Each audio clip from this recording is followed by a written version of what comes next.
도로에서 일어난 아찔한 사고. 운전자와 보행자가 서로를 못 본 채 방심한 순간 벌어진 일인데요.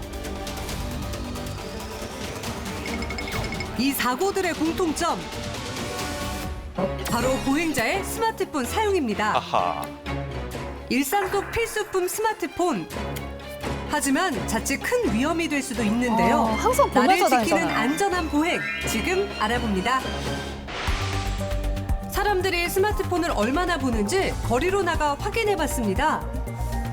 거의 떼지 않고 보지 보행 전 않나요? 스마트폰을 보는 사람들이 금세 눈에 띄었는데요. 네.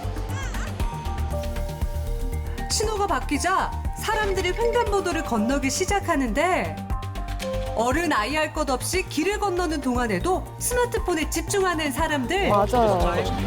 보면서 건너요, 그냥. 심지어 빨간불로 바뀌었는데도 서두르지 않습니다.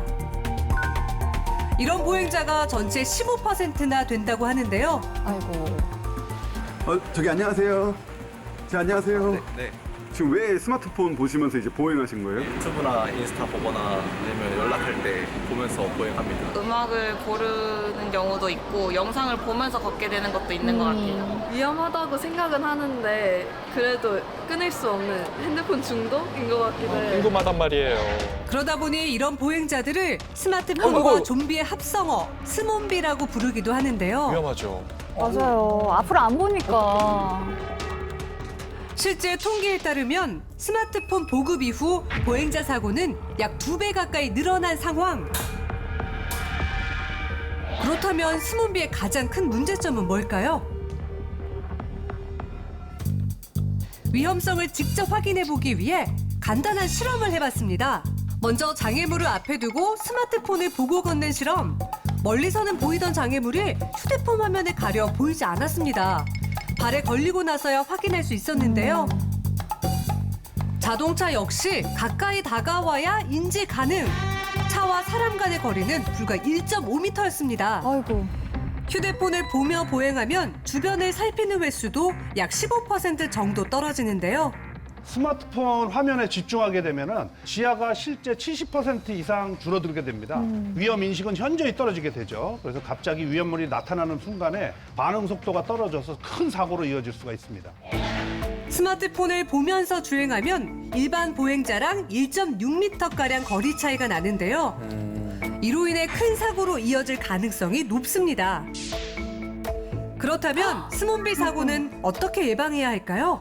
안 봐야 되지 핸드폰을 않을까요? 들고서 화면에 집중하는 순간 피할 수 없는 상황들이 생기기 때문에 핸드폰을 보지 않는 것이 무엇보다 중요합니다. 안 봐야죠, 뭐. 최근에는 소음을 차단하는 이어폰 사용으로 사고 위험이 더 커지고 있어 맞아요. 각별한 주의도 필요합니다. 이제 소리도 안 들리니까. 운전 중 휴대폰 사용도 절대 금지라는 거 아시죠? 절대 안 됩니다. 스몬비 못지않게 많이 발생하는 또 다른 보행 사고가 있습니다.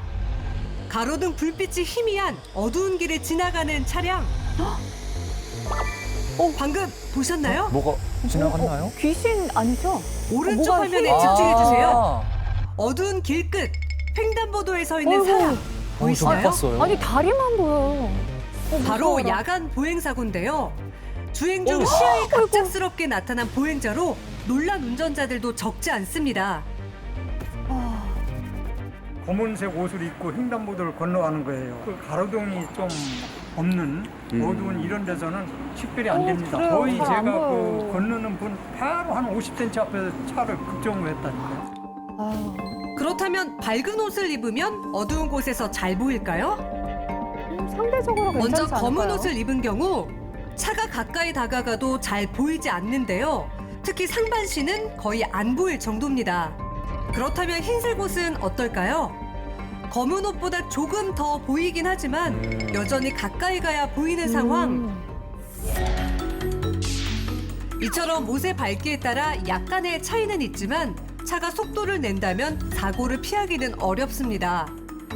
특히 보행자 사고는 65세 이상 고령자에게 집중되기 때문에 야간 보행 시에는 각별한 주의가 필요한데요. 그렇다면 사고를 막기 위해 어떻게 해야 할까요? 뭘 입어야 되죠? 야간 보행 시에는 빛을 반사하는 의류나 액세서리를 착용하면 운전자도 먼 거리에서 보행자를 볼 수 있어 도움이 되고요. 어허. 반사 소재가 없을 땐 휴대전화 조명 등을 켜서 내 위치를 알리는 것도 좋습니다. 고령자의 경우 반드시 횡단보도를 이용하고 신호를 지켜야 한다는 것도 잊지 마세요. 걸음이 좀 느릴 수 있으니까요. 네. 지난 4월 30일에는 교통사고 예방을 위한 캠페인 선포식이 진행됐습니다. 교통사고 사망자 수는 매년 최저치를 경신하고 있습니다. 하지만 아직도 하루 평균 7명의 국민들이 교통사고로 사망하고 있습니다. 국민들의 교통안전의식을 개선시키고 꼭 실천해야 할 수칙들을 안내하고자 이번 캠페인을 기획하게 되었습니다. 교통사고 없는 사회를 위한 첫걸음. 나를 지키는 안전보행으로 가족의 행복까지 지키세요.